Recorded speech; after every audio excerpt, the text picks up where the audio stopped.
Today, I am the bearer of good news. Yes, the title is correct. We actually have an official release date for part 1 of the Minecraft Caves and Cliffs update. The official Minecraft Twitter account posted this saying, grab your nearest calendar and start circling with a vengeance. Caves and Cliffs part 1 arrives June 8th on both Java and Bedrock. Learn all about this jam-packed new update and then posted a link. So this is the official post left on Minecraft.net. I'll leave a link down below so you can check it out for yourself, but let's read over a couple of the details. It starts off by saying Caves and Cliffs Part 1 has a release date, ramming into a device near you on June 8th. This is quite cringy, so I'm not going to read it to you, but basically says that goats are going to be introduced. In case you guys don't know, the goat was a mob that won mob vote. I think it was like 2 years ago now. This is quite an important part, so it says the update will be available for Minecraft Bedrock Edition on Xbox Series X, Xbox Series S, Xbox One, PlayStation 5, PlayStation 4, Nintendo Switch, iOS, Android, and Windows 10, as well as Java Edition on Windows, Mac OS, and Linux. Why is Java, like, not highlighted the way, like, all of these are highlighted? Anyway, it says, clearly nobody is safe from those dreaded creatures. The good news is that the update also includes the lovely and totally harmless, unless you're a drowned, axolotls. Unfortunately, they are confined to either water or a bucket, so they won't be able to join my anti-goat crusade. The last part of the article says, and what would a Minecraft update be without blocks? This round, there's plenty of them. Some of them would just pop up in the world, while others might be a bit trickier to discover. If instant gratification is your thing, then you can always switch to creative mode where you can access them all, from amethysts to drip leaves. And the highly anticipated copper block, much like my referential humor, this block shows its age after being placed in the world, giving your builds a sense of history and more organic feel. However, I think the most exciting thing for me is the spyglass. My eyesight isn't what it used to be, so those goats really seem to come from nowhere right now. So I wanted to put just a quick video together to show you what items, blocks, and mobs will be available in part 1 of the Minecraft Caves and Cliffs update. Now, a large proportion of these will be naturally generated in survival, but there is also portions that will only be available via creative. Remember, this update is coming to iOS, Android, Windows 10, Xbox, Switch, and PlayStation, and of course, Minecraft Java. Now, I'm not sure if I'm 100% accurate with this. There might be a couple of features here that won't be available in part 1, and there might be some features here that I might have missed. If you can think of anything, feel free to leave it down below. But there's a lot more features than people actually think. Now remember, part 2, which is the major part of Caves and Cliffs, will be releasing around December time of 2021. So we've got a good 6 months to enjoy this update. So this update is going to be introducing powdered snow. You know exactly how it works. I'm not going to explain them all in great detail, just show you what will be available. We also have goats. Yep, we have yeeting goats. Now, on Bedrock, we have access to the goat horn. I typed in goat, and I typed in horn, and this is in the latest pre-release, and it's not there. So I'm not 100% sure on that. Goats will naturally generate as well in your Minecraft world. We are going to have the introduction of the glow squid, which I just completely forgot. The axolotls that were inside of here are killing the glow squid. Now, with the glow squid comes the glow ink sac. And also, if we type in glow, we have the glow ink, which can make the glow item frame and can also make glowing text. Continuing on, we have the axolotl, which will come in bucket form and in spawn egg form. These will naturally generate in your Minecraft worlds as well. And probably one of the coolest feature within the game. There's a bunch of different colors that are available. I think this one's my favorite. It's super bright. Remember, they need to be in water, okay? Save the axolotls and not kill them. So, this is tinted glass, which is linked to Amethyst and the Amethyst Geodes. Yeah, I'm not 100% sure if they're coming. Basically, if you break this, it doesn't break the way regular grass breaks, and I don't trust those goats because he is going to want to yeet me. Yeah, I know. I know what you do. So I'm not 100% sure on these, but I did add them just in case they will be added. This is an Amethyst Geode. These will naturally spawn as of next week, as of the 8th of June, 2021. They will be one structure that will generate in your world. Let's go over the items that can spawn inside of here above ground. But remember, we have smooth basalt now as well, and we do have calcite as well, along with the amethyst variations.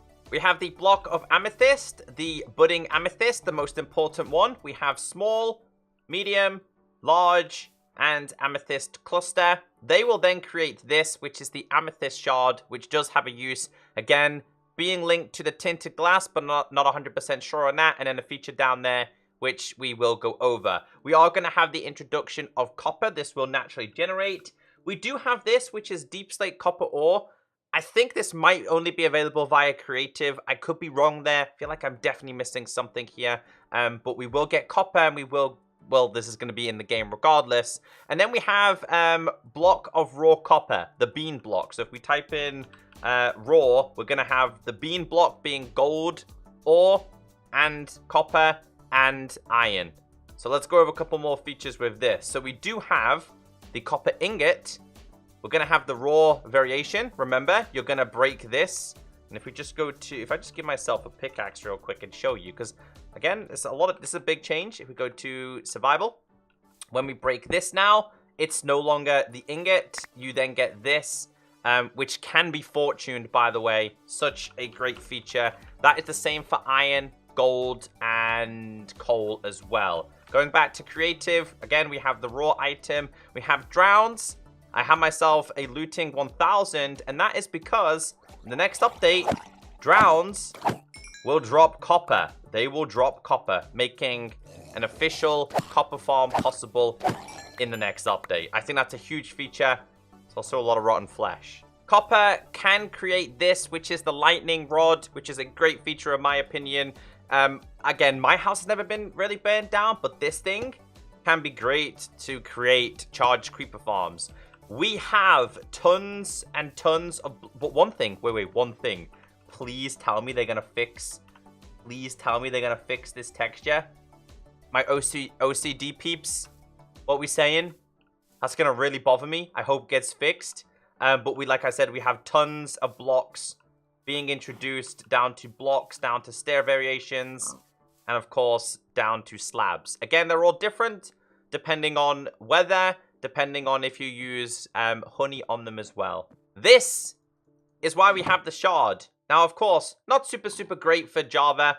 Does it have to be this way? Yeah, it has to be this way. I always think the recipe should be this way, but hey-ho, I don't make the game. Spyglass, basically optifine, zoom. We hit F1, it works absolutely flawlessly. This is, of course, coming to the Bedrock... Hey, nice booty.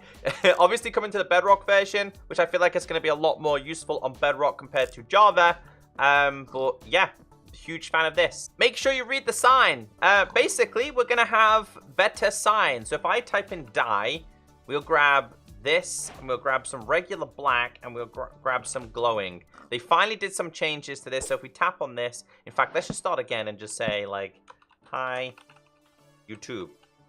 So basically, this is what your science was like previously. Use glowing ink on it, it bolds it. If you use a color on it, it looks so much better. So huge fan of this, massive change. We also have azalea leaves, flowering azalea leaves. We have azalea, we have flowering azalea, we have big drip leaf, and we have the small drip leaf, and we also have spore blossom. Again, this, and this link to the lush biome. So I'm not entirely sure how generation is going to work because we're not getting the introduction of biomes. From my understanding, it's only going to be amethyst geodes in terms of generation. Trying to go through this as fast as possible. We have moss block, we have moss carpet, and then we have deep slate and all of its variations. Now remember the ores being coal, iron, copper, gold, redstone, emerald, lapis, and of course diamond. I don't know if they're going to be available in terms of natural gen, but they should be available in creative. We have so many different variations and blocks that will be available Again, I think it's just going to be mainly creative, down to blocks, down to walls, down to stairs, down to slabs. Again, there's a lot more items than people actually think are going to be introduced in this next update. One more thing I would like to clarify is we are getting candles, and yes, these will be available for the Bedrock version as well. And here is the official confirmation in the last pre-release at the bottom. It says, additionally, based on the feedback from the community, we have decided to include candles in part 1 of Caves and Cliffs again. Candles will become available in Bedrock shortly after the release of part 1. So probably within a week. So again, maybe like the 14th to the 15th to the 16th, we will see candles for the Bedrock version. Java will get this on the 8th. Like I mentioned before, we have calcite, we have tuff, we have smooth basalt, we have rooted dirt. I'm not 100% sure on generation and how they're going to be added. We are going to get pointed dripstone in creative, which can create this, which is lava, as long as lava is above it in a cauldron, and of course water, as long as water is above it as well. We have glowberries, I think that's creative. Glow lichen, I think that's creative. And hanging roots. So yeah, like, I'm super surprised that we're getting the update already, but part 1 is ready and they're not messing around. This means that 1.18, I'm gonna call it, is gonna be Caves and Cliffs part 2, Warden, Biomes, Generation, and who knows what else they have planned for us all. So yeah, let me know in the comment section your favorite feature in part 1. Have a great day, and I catch you next time. Goodbye.